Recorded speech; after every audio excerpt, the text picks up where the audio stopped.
If ICE showed up at your front door right now, would you know what to do? Would you open the door? Would you stay quiet? Or would you start recording? For undocumented immigrants, and honestly for a lot of US citizens too, these are life-changing moments that happen fast, they happen under stress, and with a lot of fear.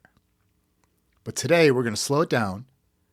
I'm going to walk you through what many immigrant rights groups in the US teach about your rights during an ICE raid at home, at work, or even out in public, and how to turn that into a simple plan for you and your family.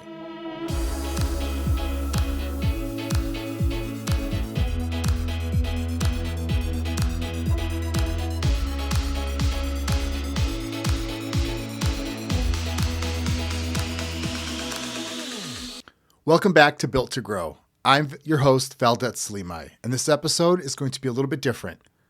We're talking about ICE raids, what they look like in real life, what rights people actually have, and how both undocumented folks and U.S. citizens can prepare before something happens. Now, before we go any further, I want to be really clear. This episode is not legal advice. Immigration law changes often, and your exact situation matters a lot. So please, after you listen, talk to an immigration lawyer or trusted legal aid organization about your specific case. This episode is for educational purposes only. What I'm sharing is based on your rights information that many immigrant rights groups use to educate communities across the U.S.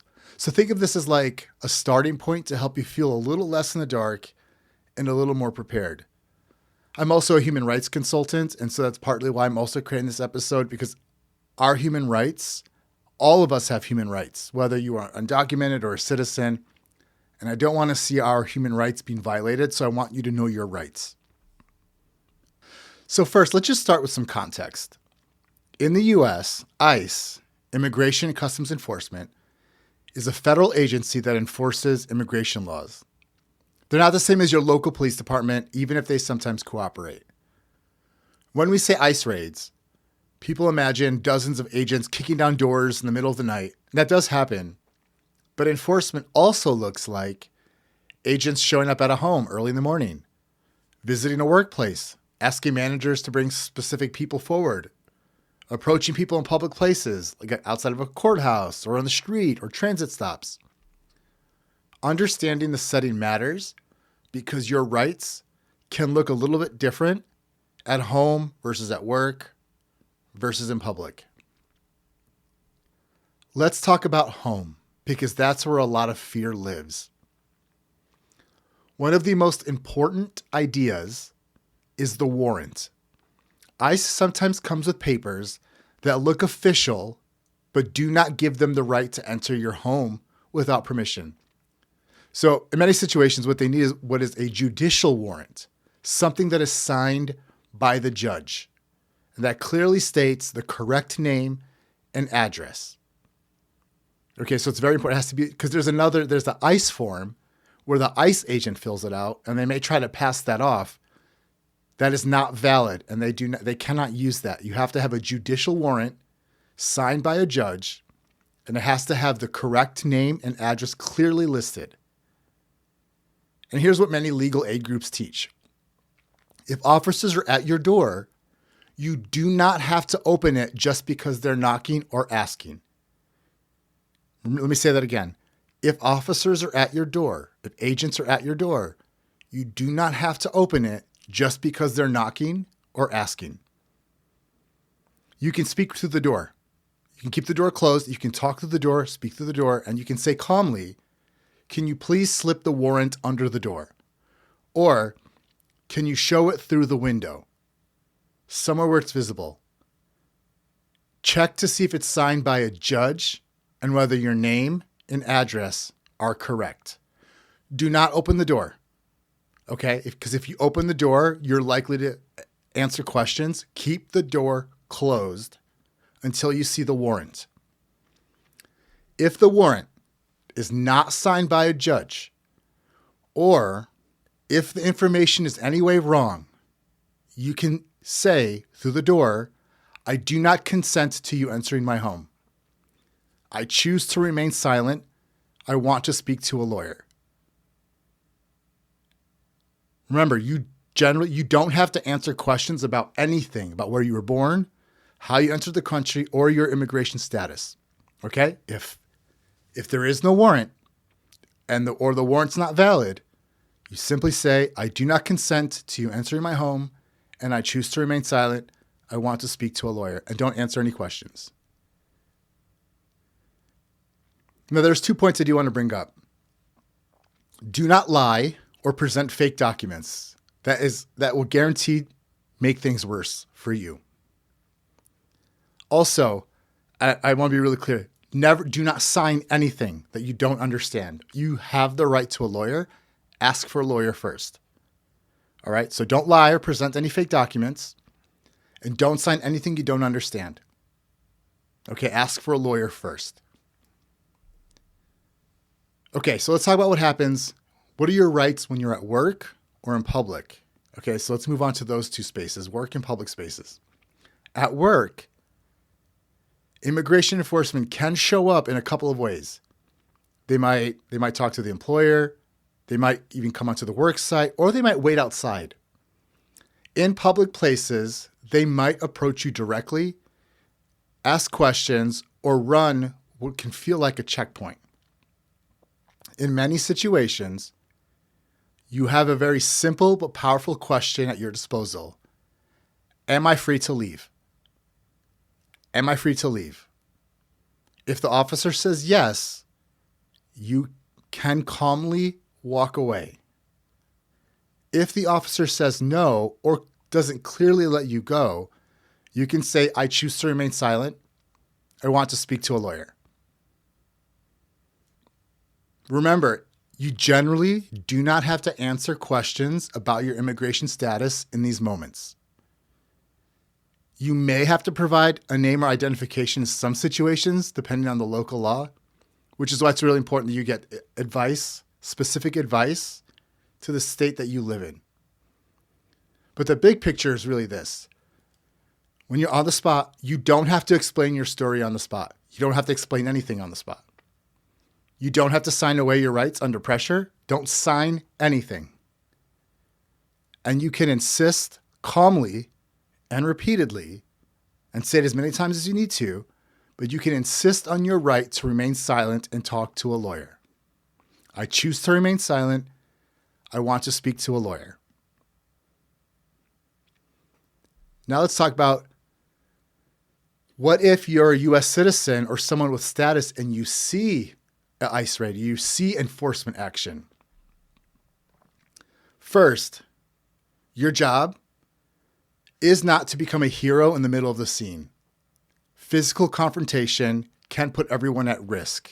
And I know emotions get high. I know, especially with everything we're seeing in the media right now, ICE has gotten out of control. That's why I'm creating this episode, because they are, well, you look at the media. I think that's enough said there.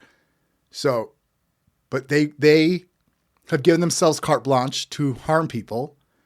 So stay out of their way. Record what you see from a safe distance. You have the legal right to record ICE raids. Just do it from a safe distance, because they'll try to quote this one statute saying that you're interfering or impeding and all, and that's where they get a little out of control. Just move at a safe distance. Record everything. Note the time, note the place, and any badge numbers you can see. And if it's safe, you can let people know. You can yell out, you have the right to remain silent and ask for a lawyer. You have the right to remain silent and ask for a lawyer. So that way, whoever is being raided by ICE is reminded that they don't have to, they can remain silent and they can ask for a lawyer. Afterward, when you see the event, help connect families to trusted local organizations and community groups. See who in your community is a legal organization that is supporting undocumented immigrants. Sometimes just having a calm, supportive person nearby who knows what to say and what not to say can make a really huge difference And I know, like I said earlier, I know it's really frustrating and honestly wild that ICE has gotten to the point that it's gotten to. But if we collectively raise our knowledge and our awareness of what we can do and cannot do, we can help people in that moment who need it, people who might feel alone because ICE likes to separate people. And this is a powerful way for us to step up for those who need it. Now, it's also important to plan ahead because the worst time to figure out a plan is in the middle of a raid. So let's talk about preparation.